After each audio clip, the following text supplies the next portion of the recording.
Yeah, welcome everybody to the world of Q&Asa. Might be a short one, my voice isn't so good still. So, this is Q&Asa, where the past, present and future of gaming all try to converge in one place, but fail miserably because there's nowhere for them to land at the moment. But we move on, we try. How's everybody doing today? I can see a few people are already here. I've only just scheduled this show 5-10 minutes ago because I'm a slacker. And obviously I've not told anybody about it because I don't, but I can already see Tony and Isla are here, of course, because they always are and have been for the last at least like 4 or 5 years. Jeremy, welcome. Painful Discourse, Demon Hunter, good to see you all here already. I'm sure more people are trickling as we go. So you all know how the show works. It's just a big conversation. We're just going to talk about stuff that's going on, stuff we've been playing, and see where we end up with that. Excuse me. If that's not good enough, if you need more attention than I'm able to give you, then you can throw money at the internet to super chat and all that kind of stuff, but unnecessary, don't worry about it. You can stick things in the Q&A box that will appear shortly. Stick anything you like in there, and at the end of the show we go through those one by one and address them. Not necessarily answer, because if I promise an answer, then who knows what kind of nonsense will go in there, but we'll at least look at them, eh? We'll at least look at them. You can also see, this is kind of a call-in show, and you can jump onto Discord. You can stick yourself in a waiting room. You can come in and have a little chat. I know I left noises on. You can come in and have a little chat to me, to the internet, with your face, with your voice, whatever you want, but typically nobody actually wants to do that, so you know, the option is still there, and if you want to do that, I'll just grab some headphones and make it work. That will be fine. I think that's everything. I think that's how the show works. Could be wrong. So, things are changing quite a lot at the moment for me in terms of availability and when I can and can't play games and all the rest of it. I'm going into actual full-time work as of this Monday, which is quite disruptive to my plans. It's not disruptive to my plans, but it's disruptive to my free time. But that is what it is. In the meantime, I've managed to play plenty. Before I talk about what I've been playing though, tell me what you've been playing. Shout out some games and tell me if they're good. Jeremy, did the price increase of Game Pass can announce a new acquisition at the end of the year? Satya Nadella, after the Activision acquisition, they will double down again. No, I don't think so. No, that's your English is fine, don't worry. I don't think they're going to be acquiring anybody that soon.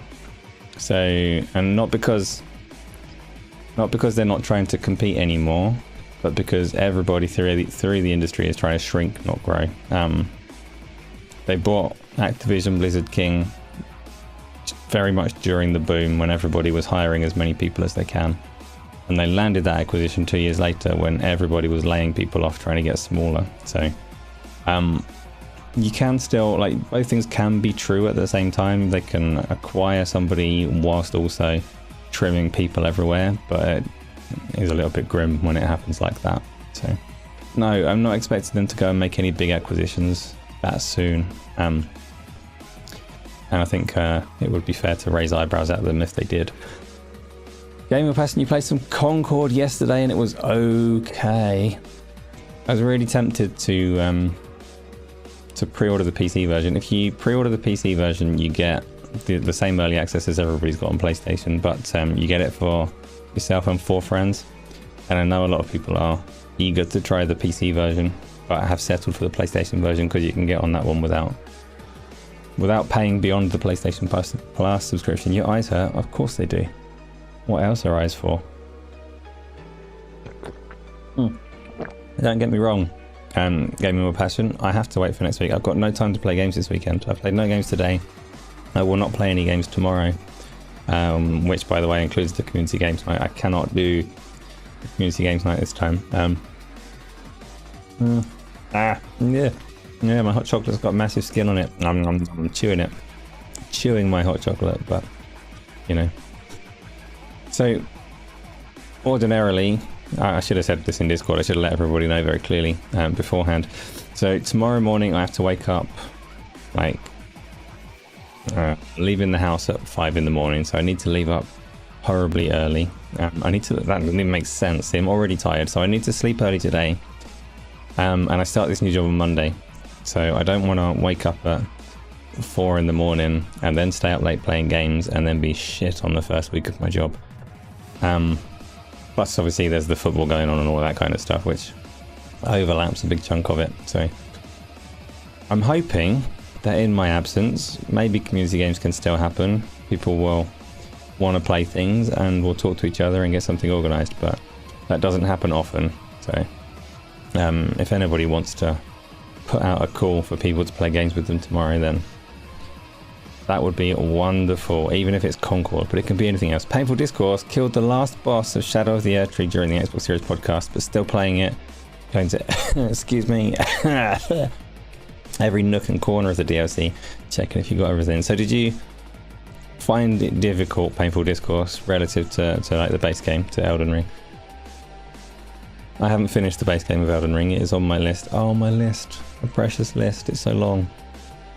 So long, and I don't know when I'm going to get to it.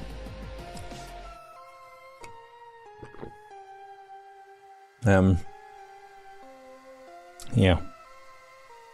Tony, you're listening in the background. You're editing the monstrosity of a stream last week. You're almost done. You're editing the, what's it called? Bokaru.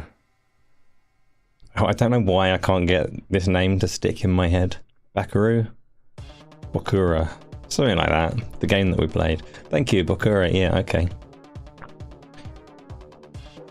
I didn't expect an edit of that one, but I look forward to it, Tony. I do enjoy the edits. I don't know Boku no Hero. Never heard of it. Don't know what that is. But yes, exactly like that. I believe you. Do you know what it means, Isla? What does the Boku mean? Yeah, I don't know hero. My hero is Boku no Hero. Never heard of it. New to me. What does it mean? I have, before losing all of my time, before the devastation of next week kind of sets in, I have finished Final Fantasy VII Rebirth. Clocked in at 118 hours. 118 hours. It's very rare that I can get through a game that is that long, but I was quite determined to finish it before losing the opportunity to finish it. So of that 118 hours, probably like 5 hours or so of it was pause screen, walking away. You know, like it's a loose 118 hours, but at the same time I have not 100% finished the game. I've finished the storyline.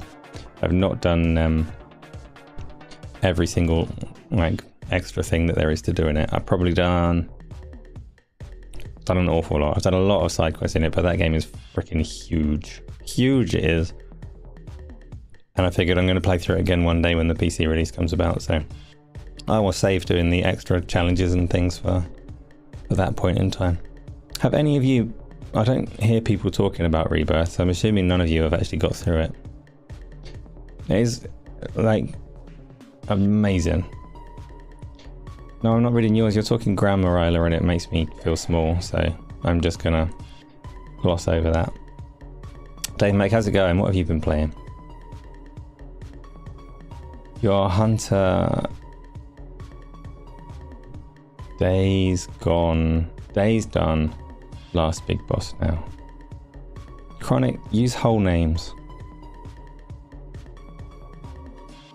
Because that could be Dave or Darge. Now, Colin Prime, you did play through it. So I've had it as my ongoing thing for months, like since it came out, because it is a big game. And I've had these points where I've kind of loathed it. Not the whole game, but loathed Chadley and the structure that him and his towers bring to the game. But then these big beats that are really, really good. And my takeaway from it is very positive by the end of it. It has, it's far from a perfect game, but it's definitely instilled really like strong memories.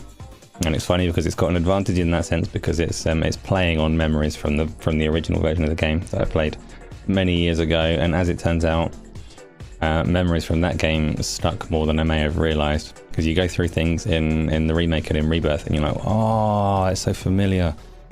And this one sticks those points so well that I'm going to love them for a long time, I think. So I'm actually, yeah, really, really big fan of that game, despite all the negative things that I've said about it.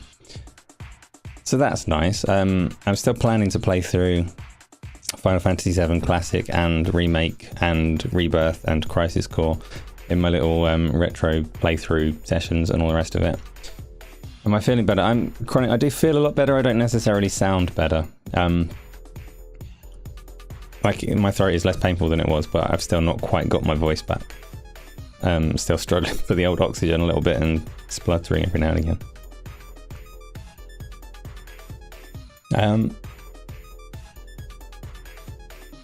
No, I didn't. I know. I just asked what the word meant. Isla, that was all. Kind Prime, you love Rebirth. Good. Good. It gets, I would say, not enough praise for how good it is. It means us. That's cool. So what? So Bokura is also just us, or is there some other connotation to it? Anyway, yeah, Rebirth deserves. It reviewed well, but it gets dismissed very quickly. I think it's a phenomenal game, so very pleased with that. Very much hope that despite not smashing all of its sales targets, that Square Enix are able to kind of hold strong and deliver the third part of that just as well as the first two. Pekanagi, you've been playing a lot of X-Defiant, was slowly starting to get back to Final Fantasy VII Rebirth and finding those hidden bots in Astro's Playroom. They added some more, right? So are you finding the new things that they patched into Astro's Playroom, or are you still finding things from prior? Cullen Prime, you're confident that they will. Good. I would like to be confident that they will. But, you know, change of leadership at Square Enix, different ideas of what to do with money.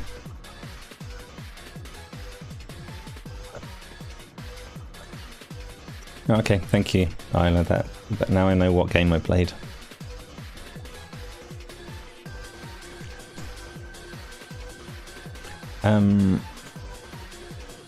Yeah. I'm lost. What am I talking about? So we were talking about Rebirth. After Rebirth, I've been playing a bit of Doom. Doom 2016. Before I talk about Doom though, Pikanagi, why are you playing X-Defiant? In fact, questions on all three of yours. Why are you playing X-Defiant? Presumably you enjoy it, so I'm just curious. Like, I'm not asking that to put you down or anything. I'm curious because I've not come across anyone that's stuck with that game. So I want to know how much you like it, kind of thing. And Rebirth, I was going to say, why did you drop off of Rebirth? I can fully understand dropping off of Rebirth. Like I say, it took me 118 hours. 118 hours. It just keeps on layering on more and more things to do as well when you get to the tail end of it. I said, I can't remember what night it was. One of the nights I said on Discord, like, I've got to the end of Final Fantasy Rebirth. So it's telling me this is the point of no return. So I'm going to be finished. I thought I was going to be finished within like a couple of hours from that point in time.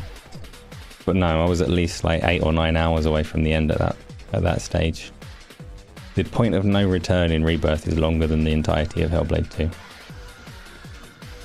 But really, really damn good as well. So. Oh, Colin Prime, you're playing Dawn Trail. I booted up Final Fantasy 14 just to have a little look at what they've changed on the visuals and stuff. Very nice shadows now, I'll give them that. And I would like to play it, but again, this whole issue of not having time for things is going to make that extra tricky. I don't know how I'm going to play it. I would like to. James, that is not a problem. You're allowed to do your shopping, you're allowed to be late, you're allowed to not be here at all if that's the way it goes. But I'm glad you did make one, because you do have a go at me when I put them on at the wrong time. Gaming with passion, am I playing Doom in VR? No, I will. Stilo Facts, welcome. Hope you're doing well. That's a new name I haven't seen around here. I probably said it completely wrong. So, Gaming with Passion, it's a good question. I'm playing Doom 2016, which I don't think you can play in VR. I could be wrong, I could be totally missing out entirely by playing this one, but I'm playing it playing it Pancake, and it's stunning. I love that game. Doom 2016 is so good. I've said before that I think I prefer it over Doom Eternal. It's I prefer the simplicity of it over Doom Eternal. Doom Eternal goes all like it has almost a combat rotation in the little utilities and bits and pieces that you need to weave into the basic shooting, which is fine. It works well, and Doom Eternal is brilliant as well. But 2016 was just go shoot stuff, and it's really fast and gorgeous, and that's what I want from my Doom. So I've been very much enjoying Doom 2016. It's also probably the single best candidate for auto HDR. Like the best example, if you want to show someone why it can be good to use Microsoft's basic little like HDR kind of upscale. It's not quite the right word, but HDR upscale. There's some examples where it adds nothing to the game. There's some examples where it blows out colors too much and looks terrible. Doom 2016 looks like perfect with auto HDR. It's because it's quite a like color saturated and high contrast little visual palette going on anyway. So if you just get just make it all a little bit more intense and blow up the fire so they just look that much hotter, and the lava so it looks that much more intense, it looks so good. Highly recommend going back to Doom 2016 if you haven't played it for a while. Which I was going to stream and I regret not streaming. I should have done that. Should have streamed it. Now I'm like halfway through the game, I don't know what to do with it. I'll stream Doom Eternal when I get that far, which I will. Gaming with Passion. So the reason that I paused when you asked about playing Doom in VR is I've told you before, and I don't know if you've got on to trying it, but every game prior from Doom, so Doom 1, 2 and 3, and Doom 64 and any kind of Doom mods and user content and all that kind of stuff, those can be played natively on the Quest, and they are excellent. They are excellent to play on the Quest. To sit yourself into, not even, Doom's not my childhood. Doom's like Isla's dad's childhood. So not quite as old as my dad, but Isla's dad's childhood. You can stick yourself into the world that those people were exploring when they were kids, and it's great. I know, it's a weird reference, Isla. Your dad's younger than my dad. My dad's probably a little bit older than Doom. So I didn't want to, you know, I had to pick the precise dad age for Doom. Doom was around when I was a kid, to be fair. I probably am old enough, really, but I was definitely very young when it came out. You've been having fun with Streets of Rage? No. You've been having fun with Rage, or no, wait. I'm gonna get it. No, okay, you corrected it. Streets of Rage 4. I didn't actually like Streets of Rage 4 very much. But also, I didn't like the Turtles game that they followed it up with either. Isla, don't look, that's fine. Well, the first Doom wasn't 1993, it can't have been. Can it? Because that would be like my kind of childhood. Ah, I thought it was older. That's sad. What was I doing playing Sonic 2 when I could have been playing Doom? What a dweeb.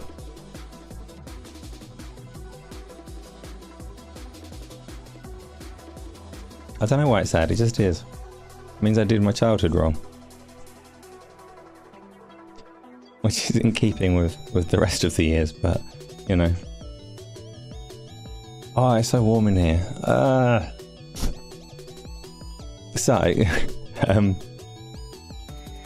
Gaming with Passion is Demon Hunter. You've been playing Doom 3 in VR and you love it. So Doom 3 wasn't well received when it came out because of the change of pace and the kind of more horror leanings of it. And then I think over time, people's opinion of it has become a lot more positive. It's aged very well in that sense.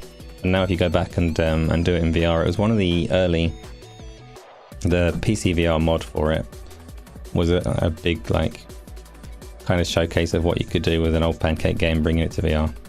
And now it is a very impressive one in the Quest, but also the older ones as well. So Doom 3 was a proper 3D game that you'd expect to work. But the older ones where it was, you know how they were with their sprites and all the rest of it, those are surprisingly good in VR as well. I recommend all the games. If you've got any time to play games, play all of the games, every single one. Even Streets of Rage 4, because my personal not particularly enjoying it is not because it's a bad game. It's absolutely not a bad game. I just, that whole style of like side-scrolling on a plane, but fighting very much in a two-dimensional plane and trying to line up with people and stuff. I just didn't really get into it for Turtles or Streets of Rage. I don't know why, because I liked those games like when they were fresh, as it were. Tony, that's unusual. That is unusual, but thanks.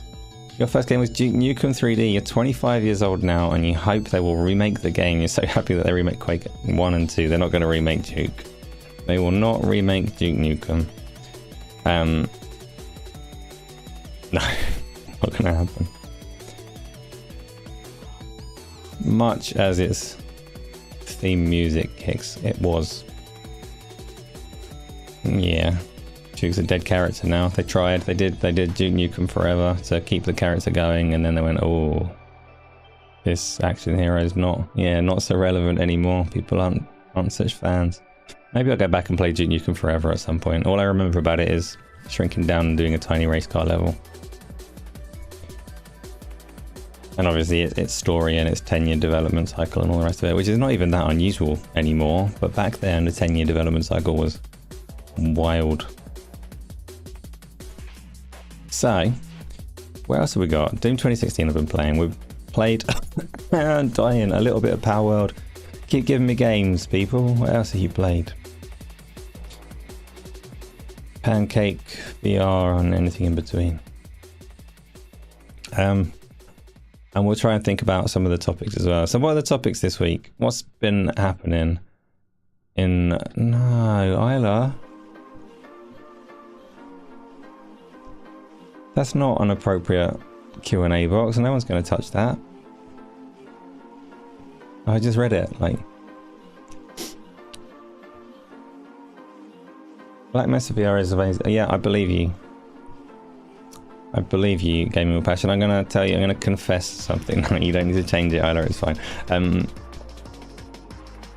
I'm going to confess that I've never played the original Half-Life. Which is shocking because I should have played the original Half-Life.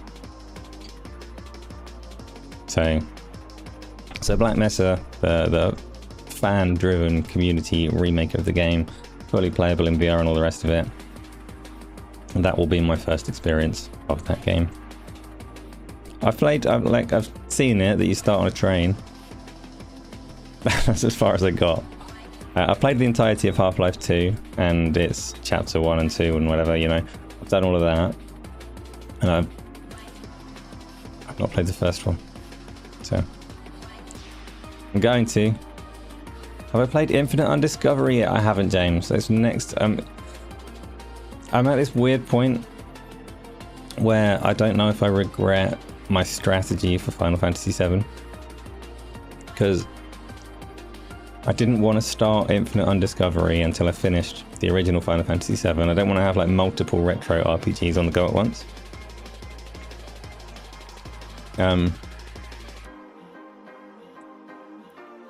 But then I've got to this point with Final Fantasy VII where I'm like, oh, it aligns so well to the new ones that I kind of want to play it alongside them.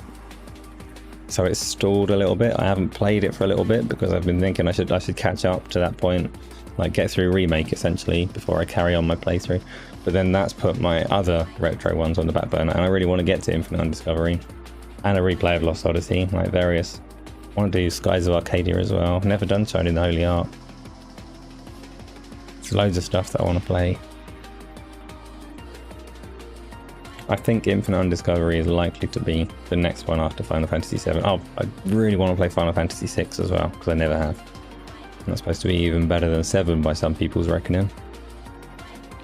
And even better than Final Fantasy 15. Sorry, Tony.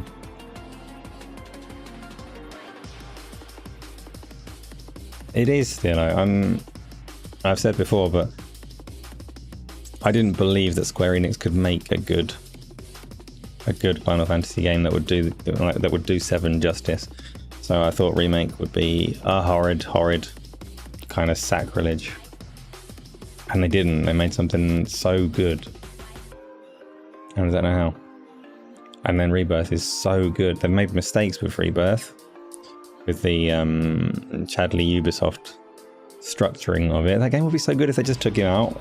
Just don't. When I play it again and I play it on the PC, I am going to deliberately avoid the towers. And if you played the game, then you'll know what I'm talking about there. But if you haven't played the game, just think of it as Ubisoft structure. The lead into. The game is not built to need the Ubisoft structure. It works without. So I'm going to try and avoid it. Chronic, you're trying to work out which me is the real me, the sitting talking one or the VR Dreadmore one. They're both me.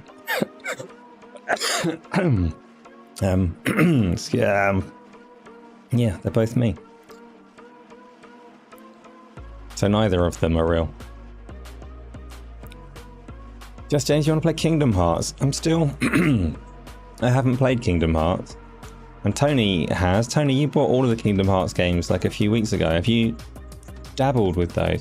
Go Fixter, you're enjoying Like a Dragon Infinite Wealth again. Again? You can't play a game like that a second time. How have you managed that? Because that's like fairly notoriously long as well. You're playing it twice. So just James, you played the Kingdom Hearts games on the PlayStation 2 in school. The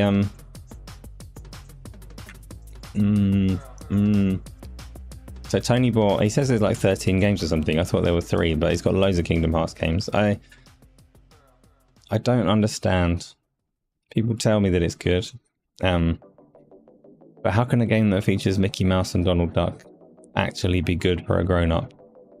So I'm really like, I guess I should play it just because of its reputation as actually a good game. But I'm also repulsed at the same time. So, oh, Ghost Fix, you mean you took a break from it and you came back to it, so it's still your first playthrough? Okay, that makes more sense. Because it is the game of the kind of length where it's reasonable to dip in and out. So, Steeler, you got... Oh, you get me with the towers. To discover a map you thought it was kind of pointless to. Yeah, it's like... the things that are around on the map. So my very first open world section of Final Fantasy VII Rebirth, and you'll know it if you've played it. So the game starts with you leaving Midgard, but essentially you go into this like the grassland, and I explored everywhere. Just like, I'm wandering around exploring, I'm having a lovely time. The world seems really well built, and I went everywhere that you could go before going to the quest destination. And then it introduced the concept of these towers and populated the world with maps, and I had to do it all again in a less interesting way. But all of the things that are there that you can do, so the way that Rebirth is structured is you have an open world, but it's got these set towers, and if you go and activate a tower, it scans the area and populates a map with all the like little activities that there are to do nearby. But all of those little activities, if you're just wandering in the world, they have cues and things to draw you and catch your attention and bring you to them and discover them more naturally. And it's like they added the structure afterwards in a horrible way, so it's weird. It'll make sense when I play it again. I'll show people how much better the game can be without bloody Chadley.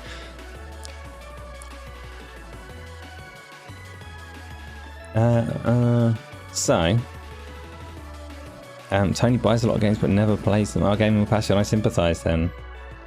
I feel for Tony because that's going to be my situation. Have games and have no time. I'm going to try it. I say this and I'm speaking like it's going to be terrible. I will make time for playing as much as I can, of course. Past and the present and the future of all of the games, because that's what I do. Just James, you need Final Fantasy VII Remake and Rebirth on Xbox. And if they came out, but Final Fantasy 14, I kind of get what you're saying. You're an Xbox person and you want to play those games too. I hope that they come to Xbox for that reason. Because they're brilliant, they're so good.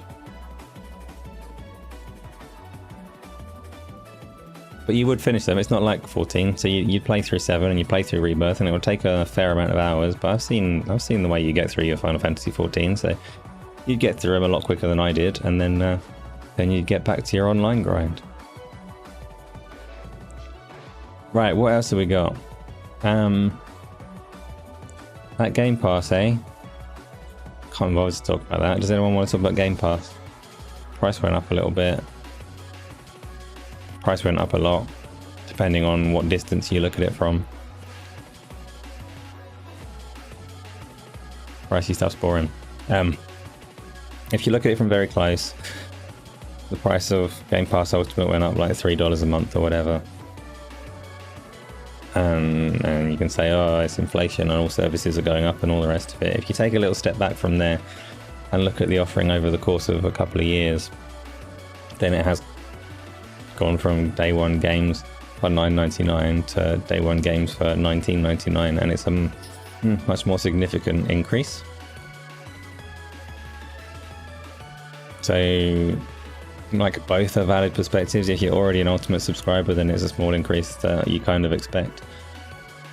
At the same time, if your perspective is like, I remember what Microsoft was saying Game Pass was, and now it's not, now it's double what it was, that's also a fair perspective.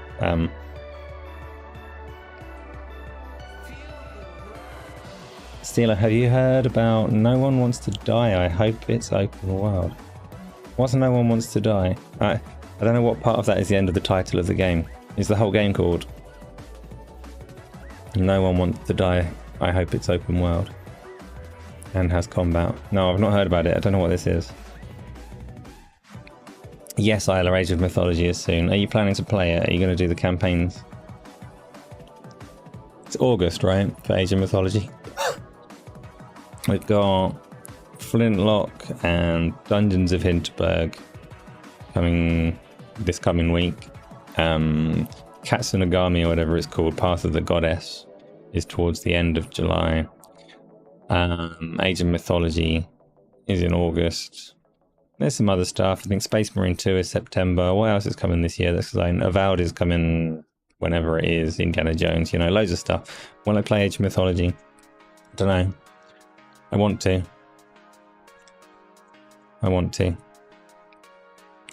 But at the moment, I can't visualize a practical working with... Ah, my wife's put my air conditioner on. I just realized. I have an air conditioner, by the way. Sit here moaning that it's hot. It still gets hot with that thing on. It's not a proper, like, part of the house or anything, but a little standing unit. That's helpful.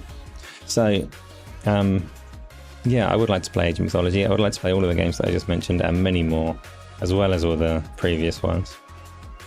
And I'm trying to visualize how my week is going to look going forwards, and I can't see through that fog at the moment to know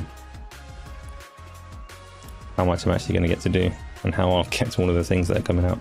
I also, I don't want to get to all the things that are coming out to some degree. It's quite nice to take a step back and ignore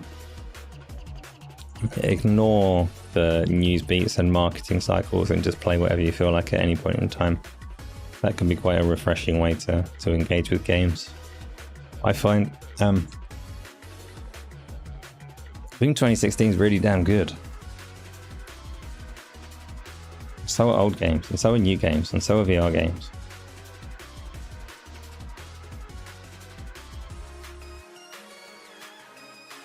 Yeah. Gross. So, yeah, that's it. That's the Game Pass stuff. I'm still subscribing. I'm still subscribing twice. But that's just me. I'm a fool either way, so they were never going to lose me with a little price increase. Don't tell Microsoft, ever. I really whisper this quietly. I would pay more than they're charging, even with the increase, but even with the less time to play things.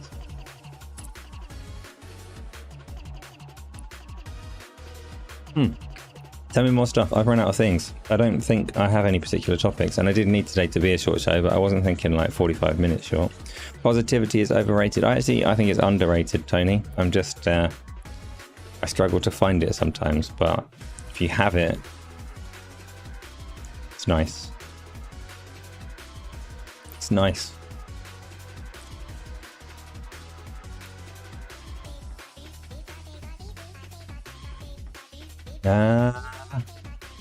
Tony, you need Chronic's help. Are you still having Harry Potter problems?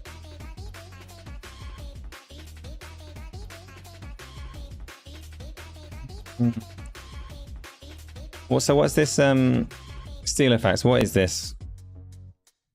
No, no one wants to die. I want to know what this game is. I'm going to search for it, but the phrasing is like quite generic James Bond title, so I'm not sure if I'm going to find anything.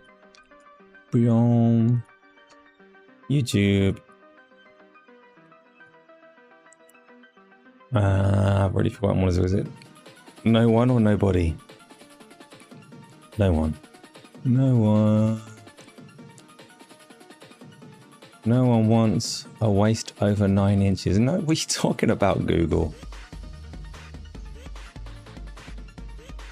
No one wants to die trailer.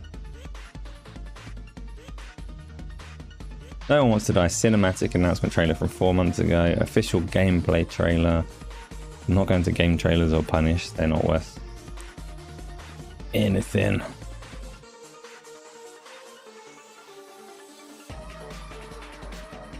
I'm going to do the cinematic announced trailer. See if this works actually, because I didn't switch my TV off of HDR mode. No, that didn't capture anything. So I'm watching a trailer. It's not showing it to you right now in your faces. That's fine. Is it fine? Yeah, it's fine. Can't bother to fix it right now. It's a first-person shooter.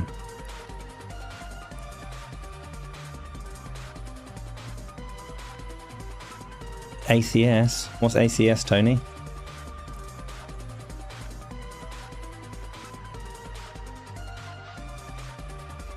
Asa carried series. Oh, I can't even argue. No, I had to. You know what, Tony? I had to do my part in that last game. I had to contribute at least a little bit.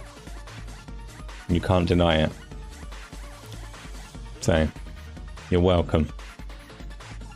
There will be other games where you can like properly carry, but you couldn't have done that one without me. Oh, I remember this trailer now. So again, you can't see it. But I remember this trailer. The cinematic trailer was really interesting. I'm going to have a little look at the gameplay actually.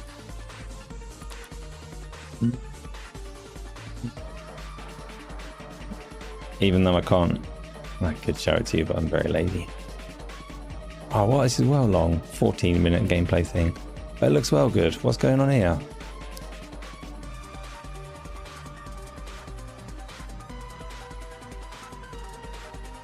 I've got something muddled up.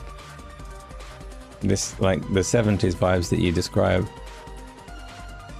Oh, I kind of see it, because it's caught me off guard because it's a cyberpunk game with lots of neon lights and futuristic cyberpunky things. But then it has a lot of kind of 70s style decor when you start looking around. So I get you, I get you.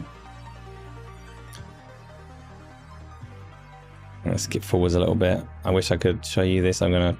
Okay, I'll fix it. I'll fix it.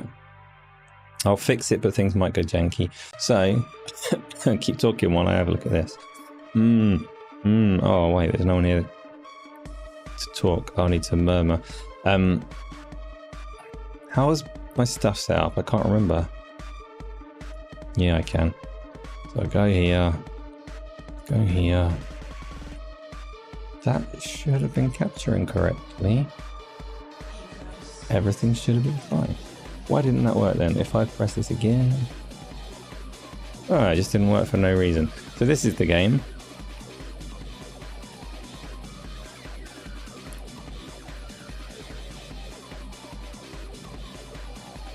Full mark, it's transparent. Well, kind of. You can see the background behind me.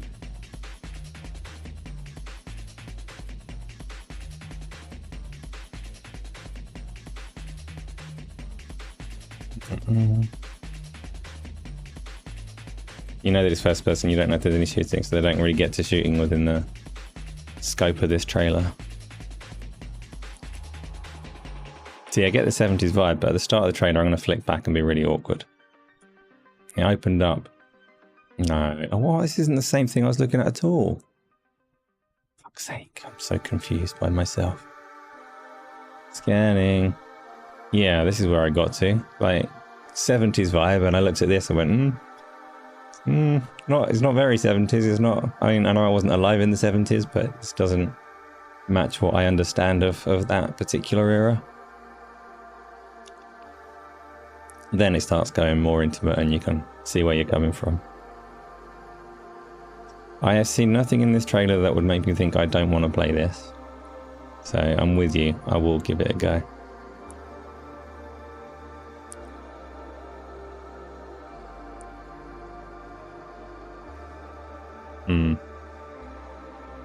Looks like it's desperate to be a VR game.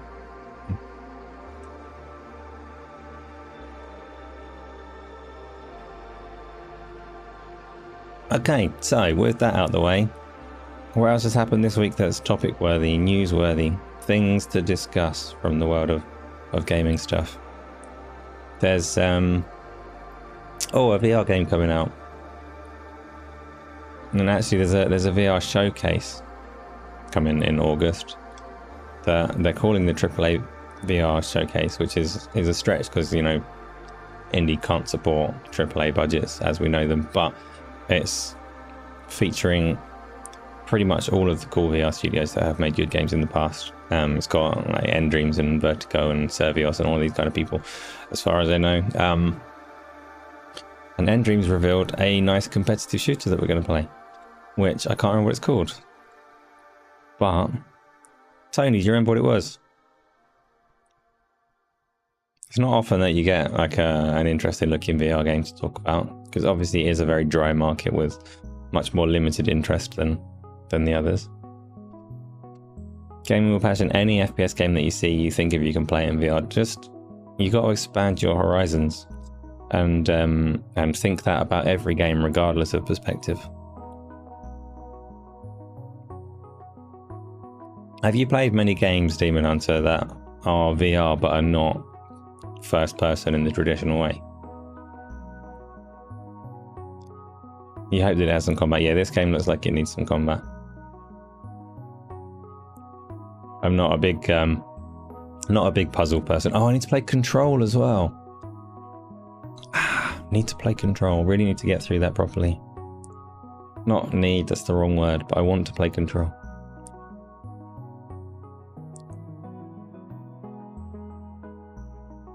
I got distracted.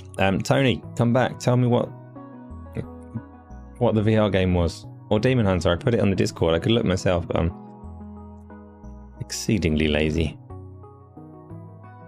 You've not tried any VR game that's not first person? Oh, they work so well. I learned this a long time ago with Defense Grid, which is a simple tower defense game, but it was one of the first games that I played on the Oculus Rift CV1, and at that point I immediately realized you can play pretty much anything in VR.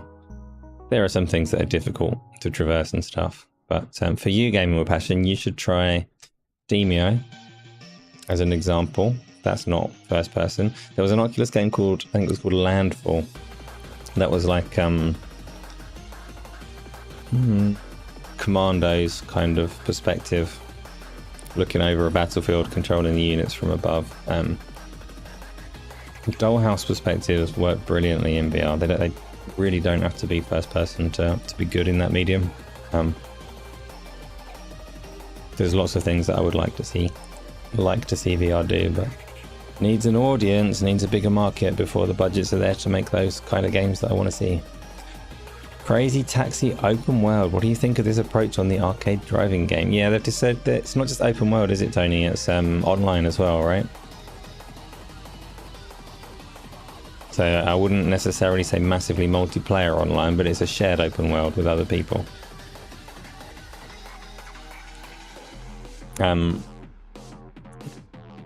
it seems fairly inevitable, Tony, that will be the case these days, because it's a modern game and they want to keep you connected so they can keep it monetized. Not like my favorite combination of words for the industry, but episode 13, how's it going? What have you been playing? Have you been playing anything? You've been back from your holiday for a little while.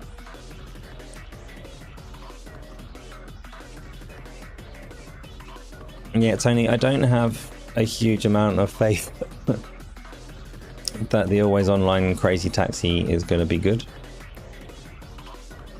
Crazy Taxi itself, I don't think would hold up particularly well if it was released right now, because, I mean, this is from a different era where it was quite normal for, like, Sega were arcade first and foremost, and then they did ports for their home consoles, and that was true to increasing degrees, like, or varied degrees throughout their time making consoles. But Crazy Taxi was very much an arcade game, not a home game, and they did a really good port and it was fun to play at home, don't get me wrong, but it was made for playing for a couple of minutes, right? It was made for playing on a coin, and that kind of stuff. You could say the same of like Sega Rally, and that was a classic at home. But yes, episode 13, it was amazing on the Dreamcast, but I don't think it would land well if they just like polished up the graphics and released a game like that today. So in that sense, I'm not surprised that they're changing it and trying to push the service side of it. But Destruction All Stars and Foam Stars, have I gone back to those live service types of games? Absolutely not. It's not the live service element that keeps me off of those games so much though, Tony. It's the fact that they just were not very good. No, Dave, Behemoth isn't the new VR game that I'm thinking of. Behemoth looks phenomenal and might make this a great year for that. Like, that could be a real standout classic VR game. It's, you know, it might not, it's still being made for the small devices, but it might be brilliant. I was thinking of an End Dreams multiplayer first-person shooter that they announced this past week. I'm going to find it. Because it is sitting in the VR room on our Discord, so... Oh, there's a lot of rooms though. There's a lot of rooms to scroll through. And it's one of the public ones, the VR one. So, here we go. VR. It was called Frenzies, and don't play there, you donut. That's better. Frenzies is the game. Very colourful, so it will work just fine on a Quest and PlayStation VR 2. And the reason that it's kind of exciting is, like it said there, it's made by End Dreams, but not just... So End Dreams are quite big. They've got a couple of different studios and a third-party publishing arm, but the core team that made Fract and Synapse are making this, and Phantom Covert Ops they made as well. They are a very competent VR developer that understands what does and what does not work, which is why you can see all of the guns in this game are single-handed. And the traversal, a lot of hanging on to zip lines and things like that. They know how to make VR games with comfortable and effective movement. And this one, like, if you've played a lot of VR multiplayer games, the fact that it's got full body for your multiplayer opponents is impressive in itself, because that's proved tricky. That's nice. So there's a proper VR game coming. I'm excited. I'm always excited. I love games. Let me see. I've lost some stuff.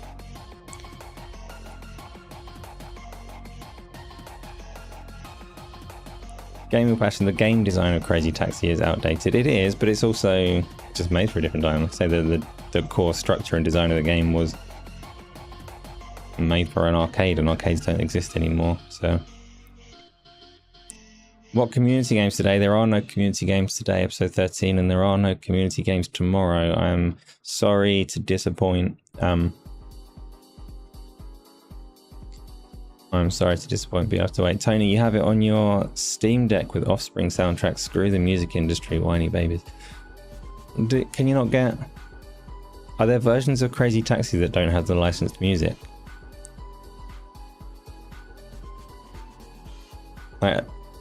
What did Crazy Taxi come on? No, what did it release onto? Obviously the Dreamcast. I don't actually know where it was ported and what versions there are that would still be accessible, like that still have an online store or whatever. Didn't even have online stores on those days. It was all discs and stuff. Was there a Steam version of Crazy Taxi?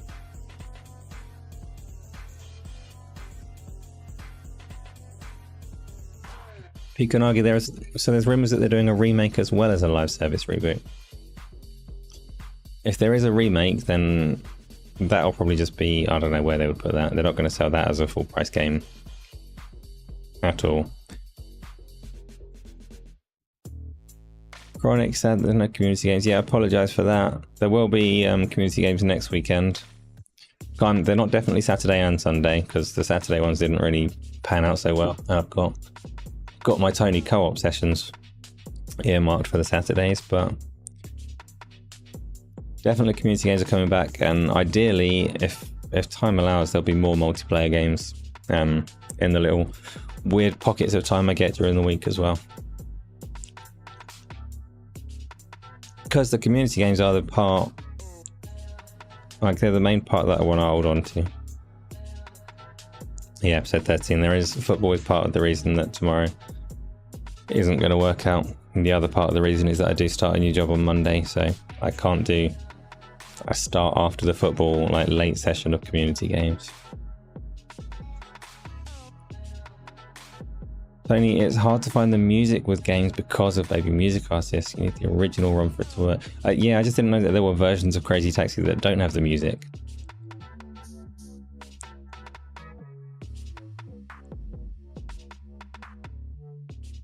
Dave, you haven't got a PSVR 2. You borrowed a PSVR 2. We were going to play Gran Turismo, and then you gave back the PSVR 2 to your brother or something. And we never did play out Gran Turismo. It's still on the cards. I've still got it installed. I'm still ready.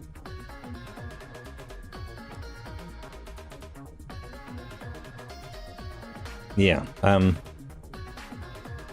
What's next? I don't know. Should we move on to the questions? I've not got a lot else for running through today. Unless, in fact, let's do the questions. But if you haven't put a question in yet and you've got anything that you want to talk about, shove it in there.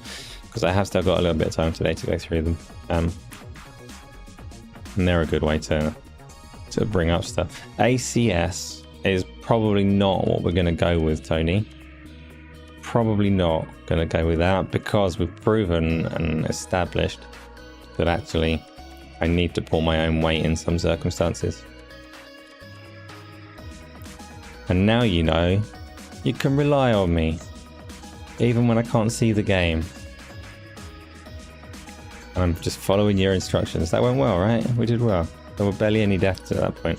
So Pikanagi has asked, you may have discussed it already, but what do you think PlayStation will have at the Tokyo Game Show? You think it could be either related to PS5 Pro or maybe the China Hero project? Yeah, so for one thing, it's kind of nice that they're engaging with big shows again. PlayStation pulled out of everything from like 2019, I think was the last one they did. And they're still not doing Gamescom this year, but they have announced that they are having some kind of presence at Tokyo Game Show. I don't know. You'd think if you're running Tokyo Game Show and PlayStation are not going to be there, it's in both parties' interest to have them there. And that's not to say that the Tokyo Game Show would have like let them have presence for no money at all, but you think they would get quite a favourable billing to be there, because it obviously adds a lot of prestige to the show itself, and Sony obviously do benefit from the eyes on at Tokyo Game Show. What are they going to show? Hopefully, timing wise, yeah, PlayStation 5 Pro is about the correct window to talk about that if they're releasing it this year. I think Tokyo Game Show is September, right? Or is it October?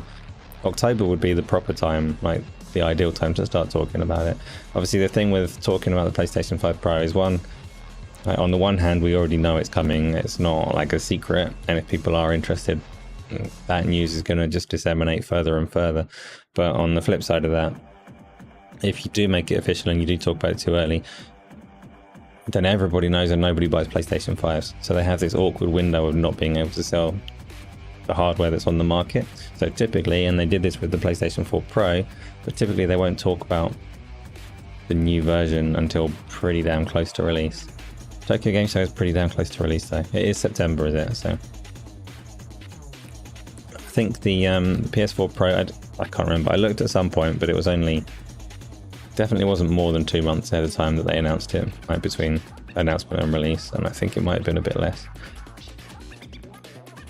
But yeah, hopefully that, and hopefully some damn games, because they don't have any. I'm not sure if China Hero Project would be a good fit for it or not.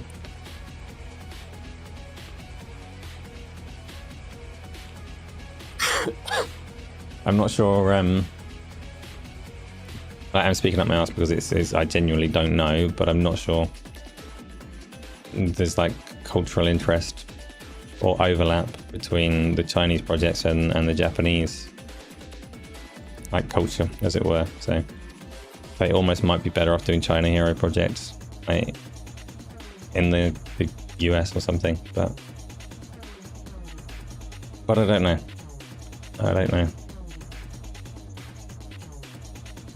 Episode 13. Oh, he's telling him I have to get up. Yeah, I do. I have to get up early to travel like 4 hours up the country tomorrow. Big day out to make sure that I'm fresh and ready to start my job the next day.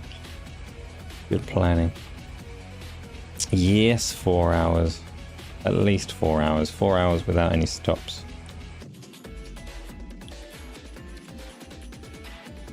So, yeah, what do you reckon, Pecan? What are you hoping to see at the Tokyo Game Show from PlayStation? It's also, so PlayStation have confirmed that they are there. Xbox have confirmed that they're not there as well, whereas they normally have been. Like, Xbox's presence at Tokyo Game Show in the past hasn't been huge, but they have had a presence there, at least insofar as having demo pods and letting people see what they're working on and all the rest of it. They are not doing that this year, which...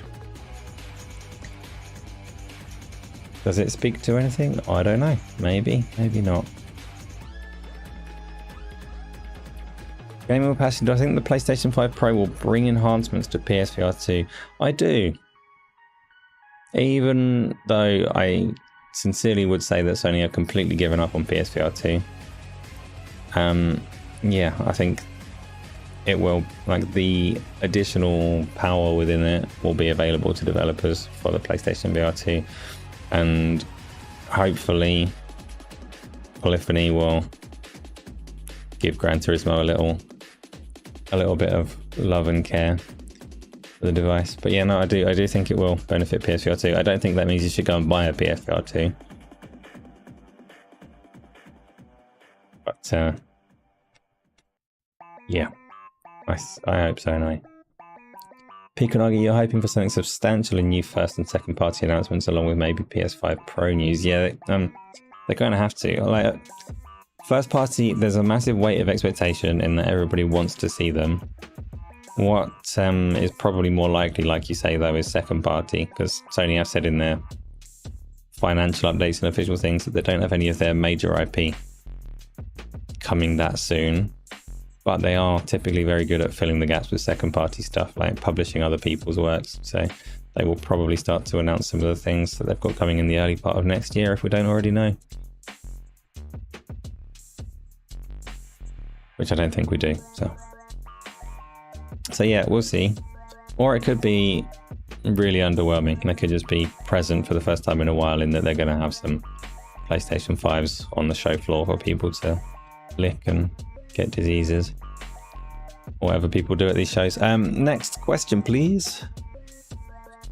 Kojima teased Death Stranding 2, so that'll probably show up there. Yeah, I mean, we've already seen from the trailer that they've got a fair amount ready to show on that game, so that is a good shout. I expect that will be there. Just James has asked, someone asked this months ago, and I said that it's too early, so you're going to ask again. I'm getting nervous. Do I miss Game On Daily and still talk to Gaz? It's still too early. I don't really talk to Gaz very much at all. The occasional word exchanged, but not really. Do I miss Game On Daily?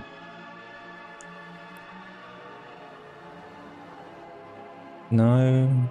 Yes. Maybe. Don't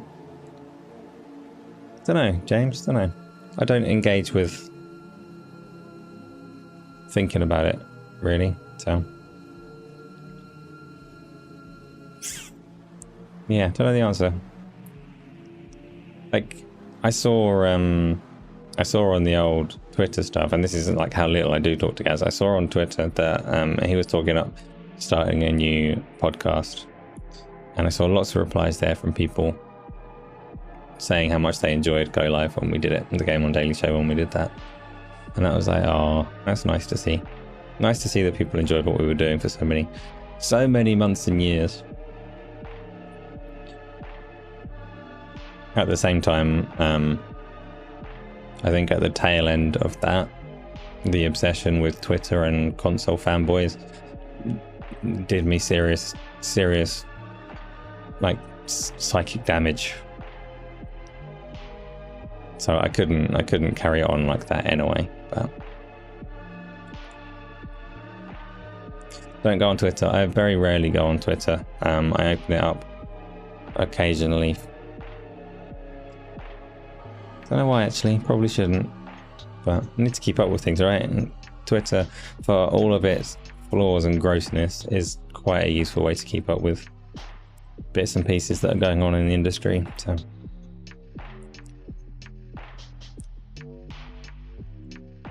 So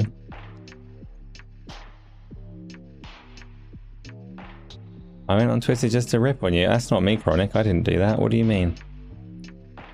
You must be talking to episode 13. Episode 13 has gone on to Twitter to rip on you.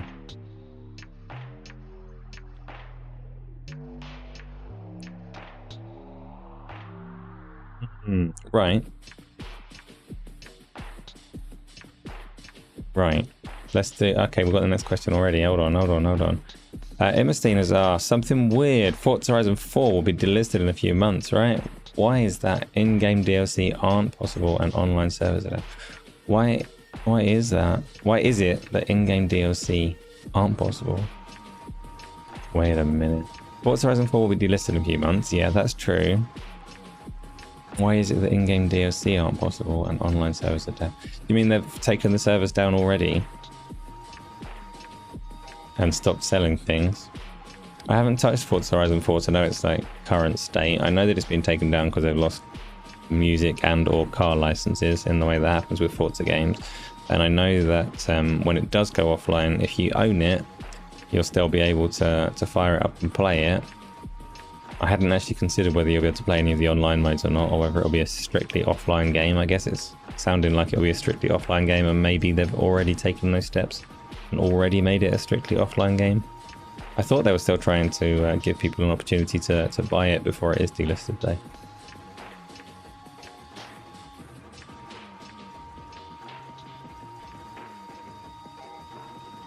So 13 units to get it, or make sure that you have it, you can still play it. Yeah, I know Microsoft did like give it away to people that had spent any money on it. So if you had bought any like cars or DLC or anything along those lines, then they did make sure you'd still be able to access it. But what is the delisted game that you wish you had played? I don't know. That's a good question. Is anybody aware of a game that went away forever that you wish you had played before that happened? I can't think of any that are delisted because of licensing, so because of like music or cars or whatever. I wish that I had played, but that have gone away for other reasons.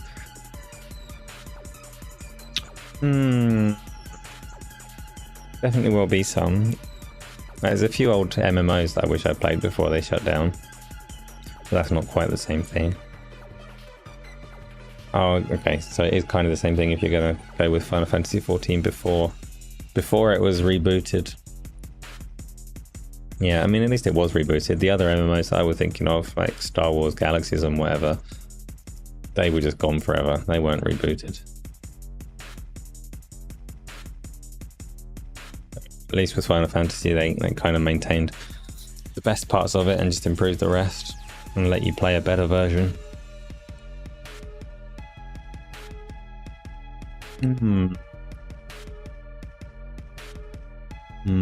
I don't know. I'm sure there are some others that I just like had been waiting on, just never got around to. Oh, that terrible Crossfire campaign. I intended to play that. I'm not devastated by the loss of this one, but the Crossfire Xbox Series X exclusive, the multiplayer was kind of terrible and was the driving force of the game, but the campaign, it had 2 campaigns in it, and they were developed by Remedy, so they were potentially not as bad as the multiplayer, but I never got around to playing them. And I did specifically go on to, I fired up the Xbox to try and download those campaigns to play them at one point, and realized it was too late, they were already gone. Just James, you remember a game called Defiance? You didn't play that? So Defiance was actually quite interesting little project. Defiance was a service game, so an online RPG that ran alongside a TV series. And the idea was kind of cool, not too practical, and didn't play out that well because the TV series wasn't that good either. But the idea of it was that it literally ran in tandem with the TV series, in that the events coincided. And potentially, like, I don't know, some battle would be alluded to or hinted at in the TV show, and you'd fight that battle in the game, and depending on how the community played that out, they would integrate that back into the show and kind of like properly make them one and the same cohesive little universe.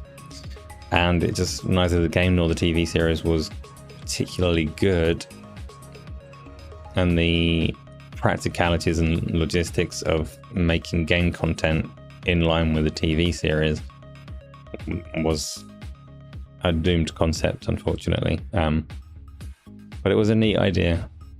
I actually did play that though, so can't be on my list because I did give it a go. Watched the TV series and played the game, so it's a good idea. It's a nice idea, like, in theory, James, but like Microsoft have figured out for themselves, you can't make games and TV series on the same kind of timescale. A game just takes a lot longer to make than a TV series. So the tandem show running and game development was kind of unrealistic. But yeah, nice idea. Nice idea. So yeah, I've got no other good examples of things. I think Crossfire was a reasonable example, actually. Gone Forever, never did play it. Probably not Remedy's best work, but it's Remedy. It was probably at least worth sampling to some extent. Next question, please. Calm down, Tony.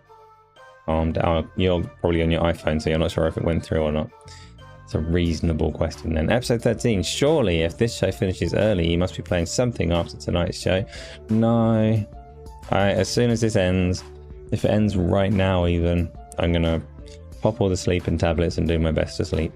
And by all the sleeping tablets, I mean one singular, safe and healthy sleeping tablet. I'm not good at sleeping early, but I do need to do my best to try and get some sleep in, so that I can be fresh and energetic on Monday.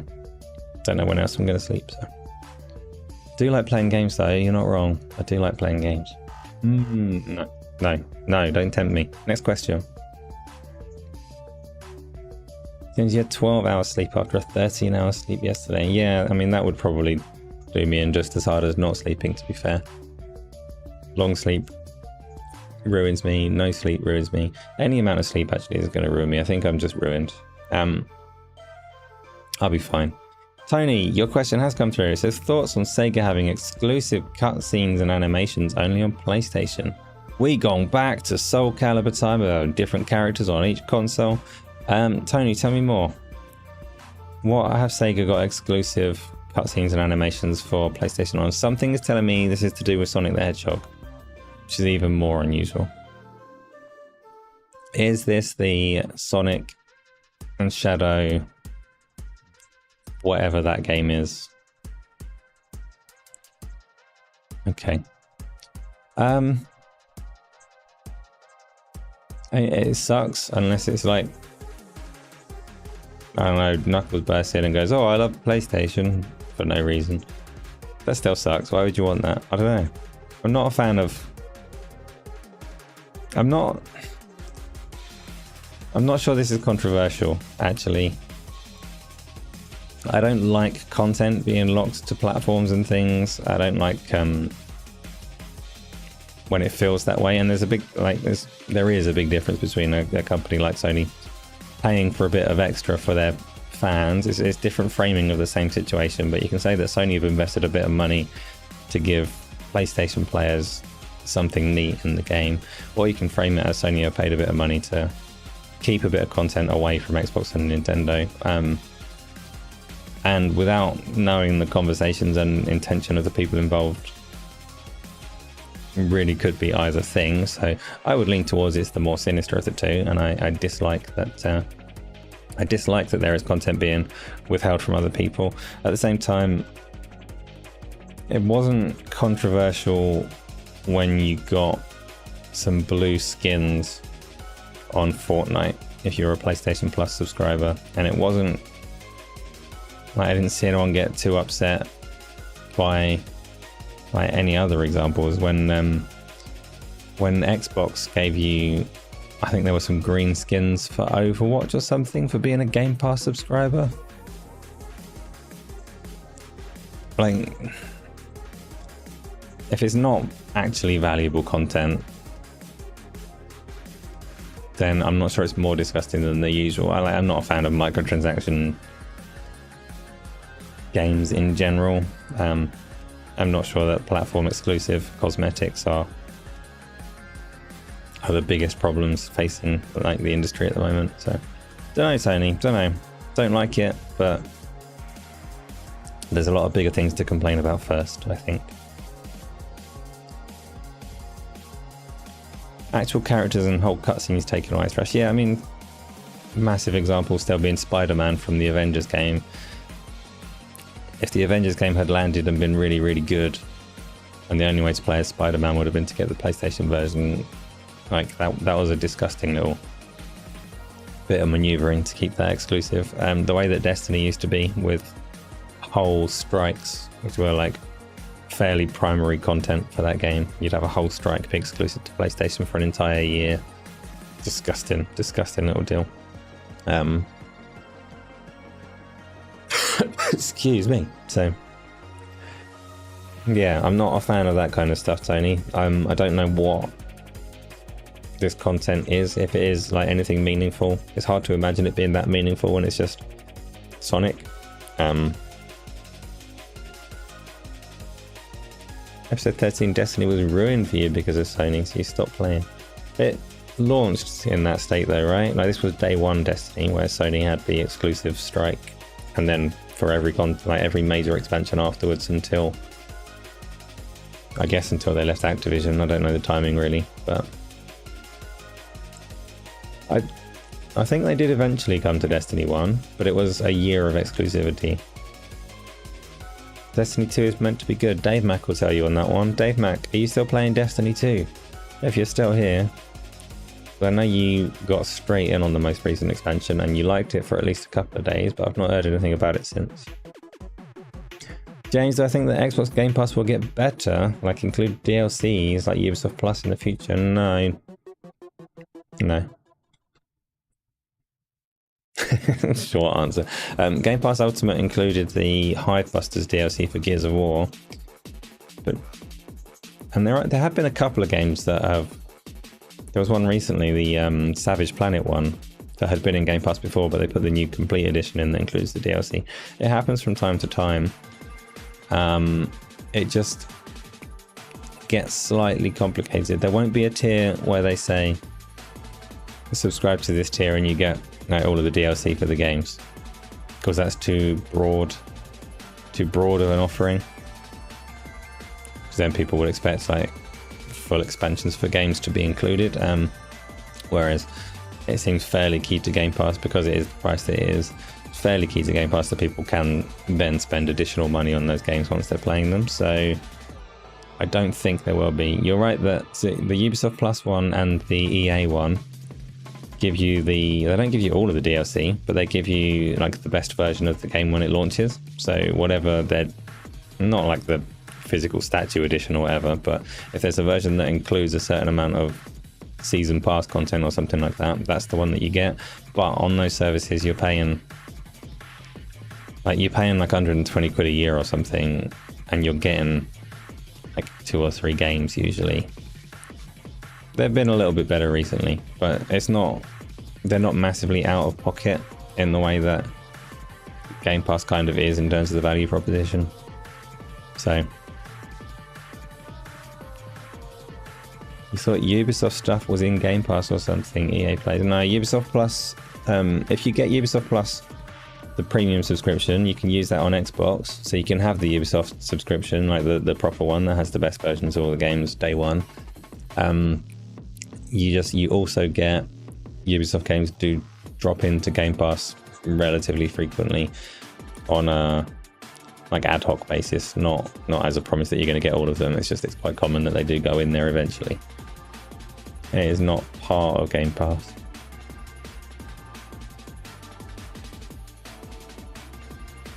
Dave, you got bored of Destiny really quick. Okay, so I shouldn't go and buy it. That's good to know. And yeah, EA Play Episode 13 is a bit different because EA Play on the PC has different tiers. You've got the good tier with the day one, everything goes in there, is really expensive. You're going to make ice cream milkshake. I'll show you tomorrow. Both? Keep making an ice cream milkshake. Why not? But first, Gaming with Passion, is it okay if you try to organise community game tonight? Tries to keep it Gaming with Passion.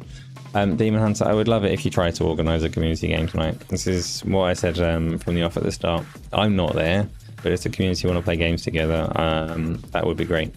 So if anyone wants to step up, there's a big running looking for group thing that I was hoping would help people converge on particular games and just talk about what you're doing and then maybe play some things. The community is very good at getting together. Like the streaming labs is usually populated. You're all talking, you're all doing all that kind of stuff. If you can bring people onto a game, if you can make community games tonight happen without me, I would love to see that. Yes, that would be brilliant. If you can't, that's fine too.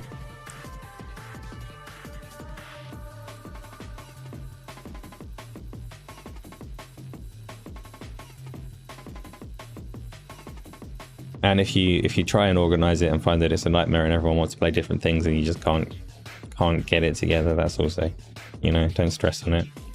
Have a nice relaxed time. Cool, perfect. Gaming with Passion. I will wish you the best of luck and hope that happens. Episode 13, am I finally better? How many illnesses do I have? Crikey, Nora. I hardly have any illnesses. In fact, episode 13, throughout my life, do you know how many sick days I've had from work?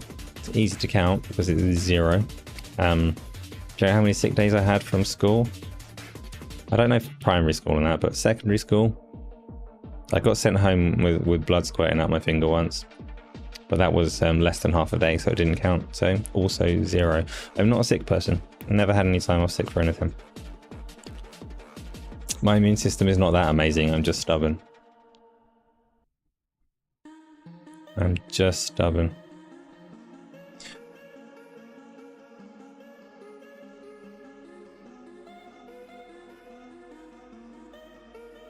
Weird brag. No, it's a good brag.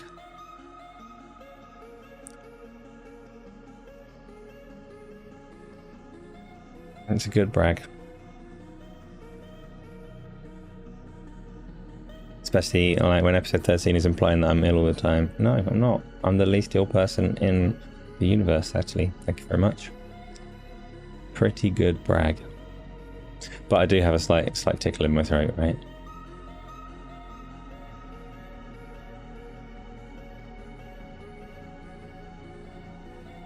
Fake sick and go to Thorpe Park sometime. Not this coming week because it's my first week in the new job, Isla, but maybe the next week after that I will.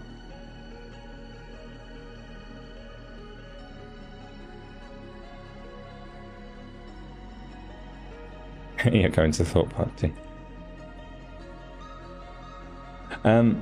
Next question, please.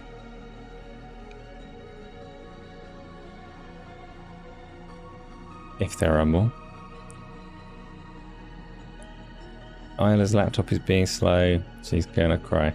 That's very sad. You can, you know, switch it off and switch it on again in just a moment. Next question, please.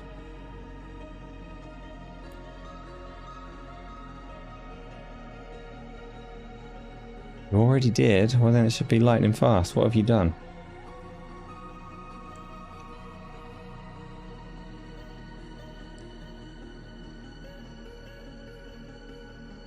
What score do I think it will be tomorrow? Oh, like 0-0. I don't know, James. I've not actually seen a single game or scoreline from Spain's little run to the final, so don't really know how they play, what kind of team they are. I know that England are not exactly free scoring. So France going with 3-1 to Spain. Could do. England might scab it. I mean, it's a final. Finals are pretty wild times. Staying in the game is, I'm sure the plan. We'll see. We'll see. I have no, like I say, there's no point in me making a big prediction because I've literally not seen Spain play. I couldn't name a Spanish player. Couldn't tell you anything about them, so anything that I said as a guess would be worth less than the average, like, Xbox Insider prediction.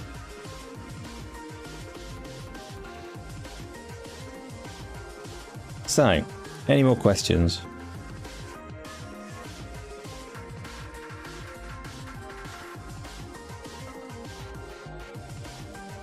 You hope England do, you get money. You got Spain in your sweepstake, haven't you? I remember you saying. So yeah, win-win for you, isn't it? Can't go wrong tomorrow. Jam or marmalade? Yes. I told you I've got the best jams in the universe. So at the moment, jam, but I do like a marmalade as well. How often do I actually eat these things? At the moment, a little bit frequently because I've got these really good jams, but I don't often touch either. Cats or dogs? We've had all of these questions before. I know you like your cat a lot and stuff, but dogs, I would say. I've never had a dog. I had lots of cats growing up. Episode 13, they damn well are. How did you know? How did you know? You get like all of the points available for guessing what the best jam is. Yeah, it is. It is those.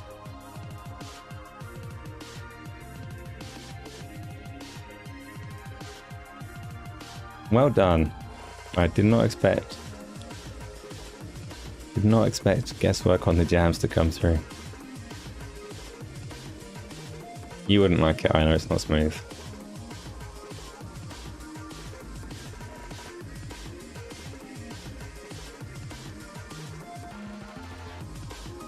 What was the last roller coaster that I went on?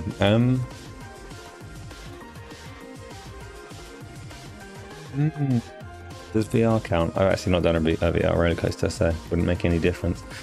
Would have been small.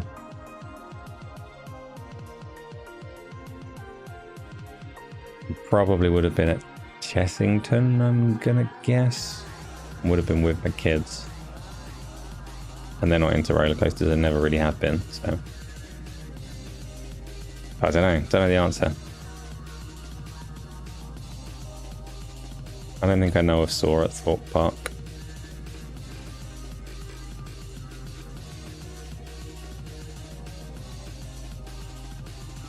Oh, episode 13, I know you know me a bit, but I'm still surprised at the spot on guess on the jams.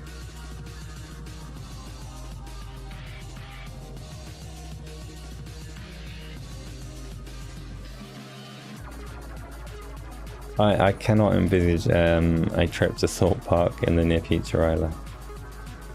You've been to Alton Towers? I've never been to Alton Towers.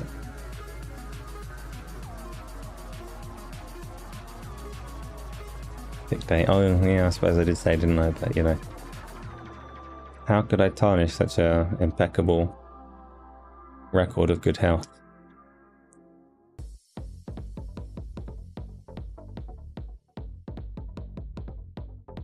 Is it a famous brand? Episode 13. I'd never heard of them. Just one day I had this jam and I was like, oh my goodness, that's a really good jam. And then I asked for more jam and I got a different jam. And I was like, this is dog shit. Get me another jam. And I fished out the old jar and explained to my wife that I needed strictly this one type of jam forevermore. It's really good. This is just such a weird, like, lame conversation. Sorry to spin the conversation around to jams. I'm not that bad, really. Yay, drugs and stuff, you know. Next question, please. Oh, I know you brought it up, Philo, but I mentioned the jams on Thursday, which I shouldn't have done. You're not deeply offended, stop yelling.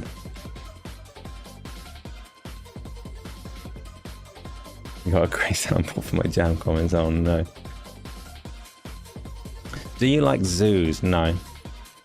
I don't like zoos.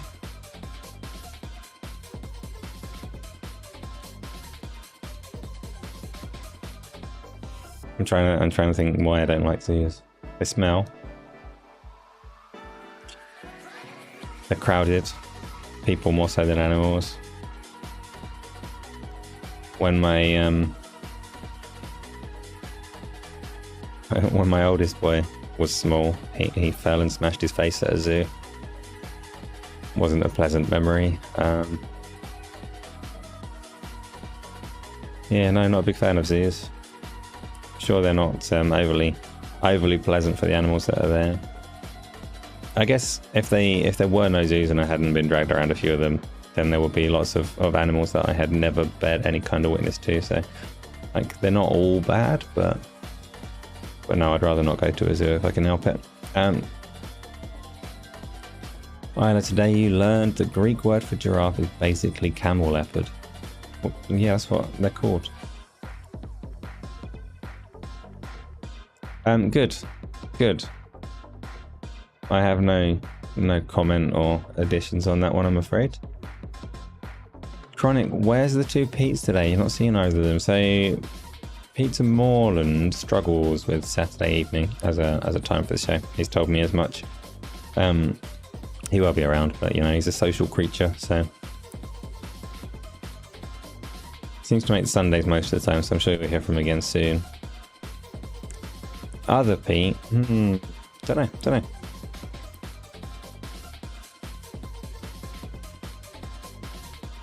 Episode 13 has a long neck and 4 legs. Okay, interesting. The Sega Mega Drive, this is from episode 13, the Sega Mega Drive was better than the NES, I think games-wise or something. Discuss. So the Mega Drive more or less was a competitor for the Super Nintendo more so. It was Master System and NES. There was some little overlap where the Mega Drive and the regular Nintendo were head-to-head, and they were head-to-head at the Adventure Playground where I discovered games.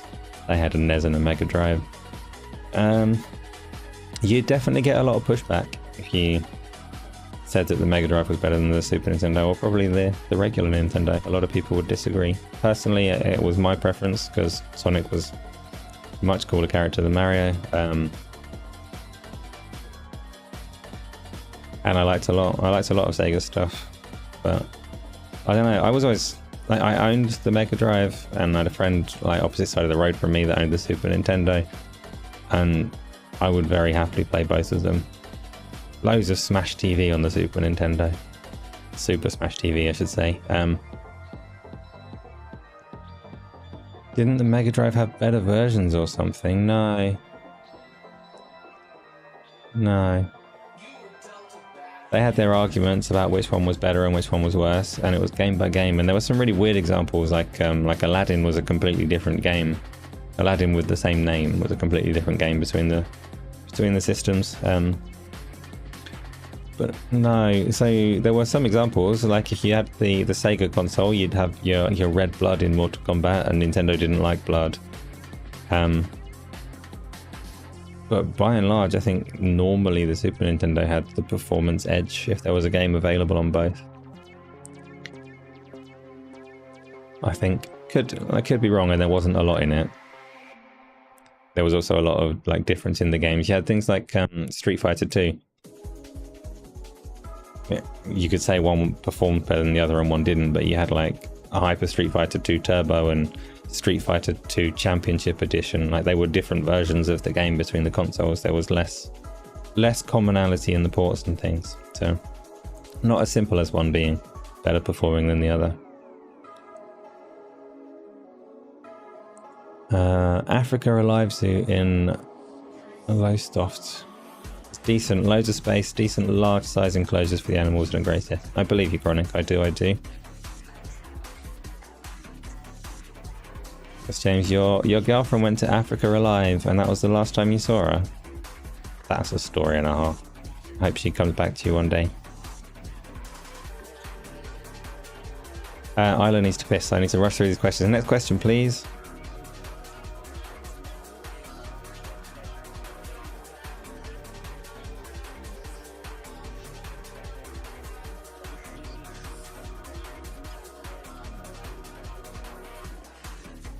The only zoo that you enjoy visiting. I've never been to that one. I couldn't really tell you which ones I have been to. But I've definitely been to some. Isla, was your no to my request for the next question? Am I not allowed it? Does that mean you went to piss? That's fine, I can wait. I can wait. Tony, you don't like the zoo. It reminds you of prison. You're not supposed to be in the enclosure. Poor Tony. Name 5 fish. Episode 13, I could name so many fish and I'm not going to. Sorry. I could name so many fish and I'm not going to. I will not, because I would expose myself as an expert in the art of the fish. Is penguin a fish? I'm not googling Napoleon fish. Nope. Are you a fishing person? I'm not a fishing person.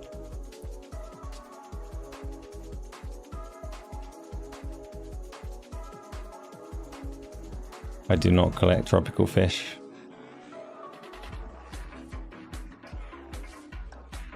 I do not have a massive fish tank. I do not have a tiny fish tank. I do not have a fish tank.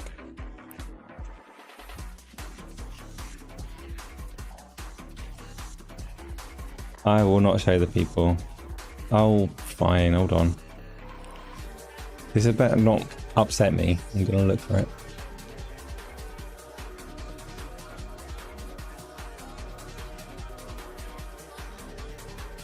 The humphead wrasse.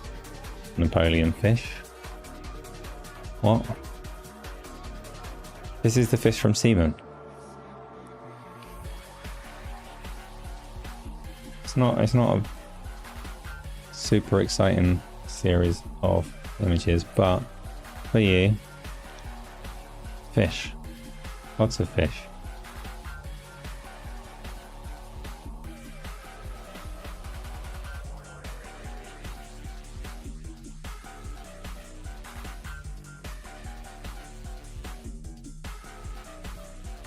Because sometimes you say things either and it turns out to be some horrible like YouTube nonsense and it upsets me. That was it. That was the last question. Whoa. So how do I know lots of fish? Episode 13, you're just going to have to trust me. I know lots of fish. Isla, you're not being attacked.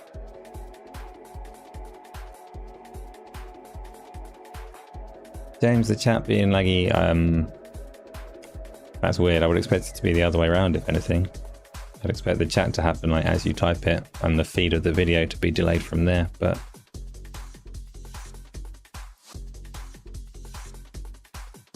avoiding ducks is necessary, episode 13, because the alternative is running over ducks. I try not to run over the ducks.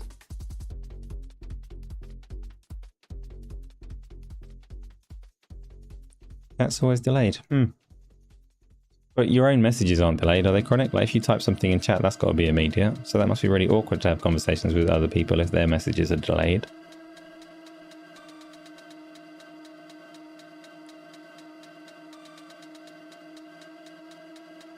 Your own messages were delayed earlier. Huh. That's not normal though, is it?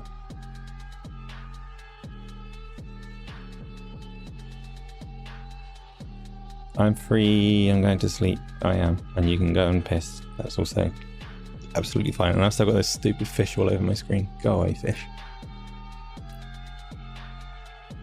So, yeah, that's it. That's the end of this Q&Asa. Like I say, no games today. Community games tomorrow, I cannot host, but Demon Hunter's going to try and put something together. So if you are available and want to play some games, then please go along to that. If you're not already in the Discord, get over in the Discord. That's where we arrange everything. Don't call your fish stupid. I am absolutely calling your fish stupid. And all of the other fish as well. They're all stupid.